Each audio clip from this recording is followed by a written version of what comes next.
प्रणाम। हरिव्यापक सर्वत्र समाना, प्रेम से प्रगटे श्री भगवाना।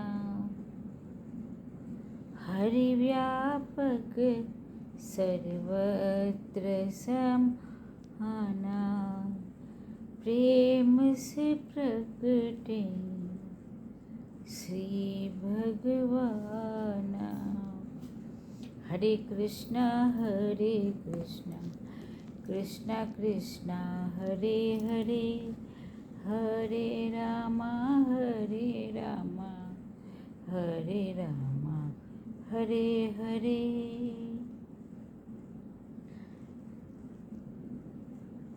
ये गीता श्रीमद् भगवद गीता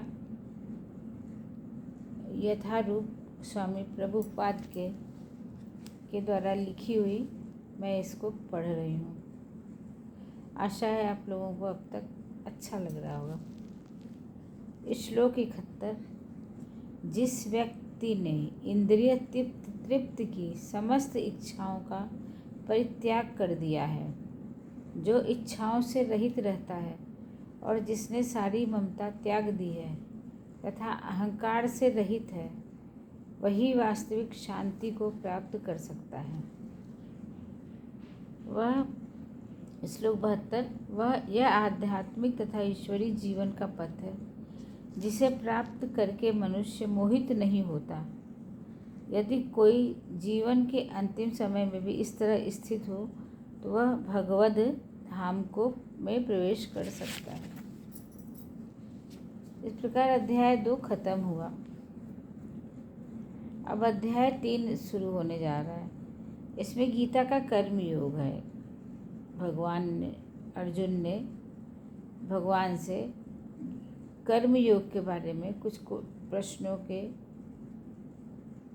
भगवान कृष्ण से उत्तर मांगे। अध्याय 3। और ज्यायसी चेत कर्मणस्ते मयता बुद्धिर जनार्दनः, तत्किं कर्मणि घोरे मां नियोजयसि केशवः। अर्जुन ने कहा, हे जनार्दन केशव, यदि आप बुद्धि को सकाम कर्म से श्रेष्ठ समझते हैं तो आप मुझे इस घोर युद्ध से में क्यों लगाना चाह रहे हैं? आपके व्यामिश्रित अनेकार्थक उद्देश्यों से मेरी बुद्धि मोहित हो गई है। अतः कृपा करके निश्चय पूर्वक मुझे बताएं कि इनमें से मेरे लिए सर्वाधिक उचित क्या होगा। श्री भगवान कृष्ण भगवान ने कहा, हे निष्पाप अर्जुन, मैं पहले ही बता चुका हूँ कि आत्म साक्षात्कार का प्रयत्न करने वाले 2 पुरुष होते हैं। कुछ इसे ज्ञान योग द्वारा समझने का प्रयत्न करते हैं और कुछ भक्तिमय सेवा के द्वारा।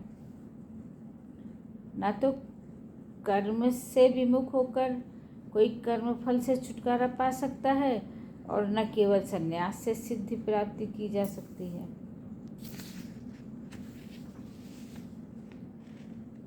प्रत्येक व्यक्ति को प्रकृति से अर्जित गुणों के अनुसार विवश होकर कर्म करना पड़ता है। अतः कोई भी एक क्षण भर के लिए भी बिना कर्म किए रह नहीं सकता।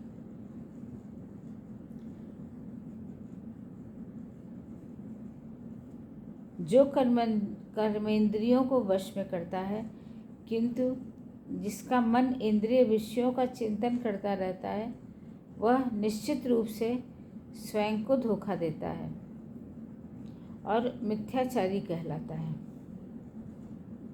श्लोक 7।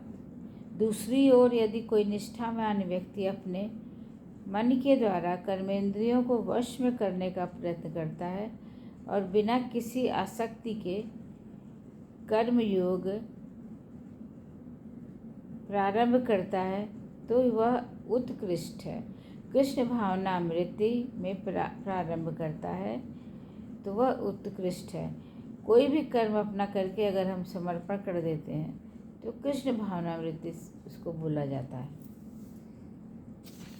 जो है श्लोक 8, अपना नियत कर्म करो, क्योंकि कर्म न करने की अपेक्षा कर्म करना श्रेष्ठ है। कर्म के बिना तो शरीर निर्वाह भी नहीं हो सकता है। श्री विष्णु के लिए यज्ञ रूप में कर्म करना चाहिए, अन्यथा कर्म के द्वारा इस भौतिक जगत में बंधन उत्पन्न होता है। हे कुंती पुत्र, उनकी प्रसन्नता के लिए अपने नियत कर्म करो, इस तरह तुम बंधन से सदा मुक्त रहोगे।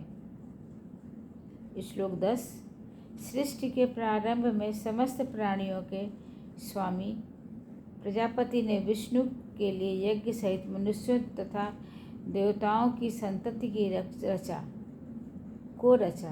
उनसे कहा, तुम इस यज्ञ से सुखी रहो और इसके करने से तुम्हें सुखपूर्वक रहने तथा मुक्त प्राप्त करने के लिए समस्त वांछित वस्तुएं प्राप्त हो सकेंगी। बिना कर्म के कोई सिद्धि नहीं है। कर्म करने से ही हमें सब वांछित वस्तु प्राप्त होंगे। धन्यवाद सुनने के लिए। जो है धन्यवाद, बहुत बहुत धन्यवाद।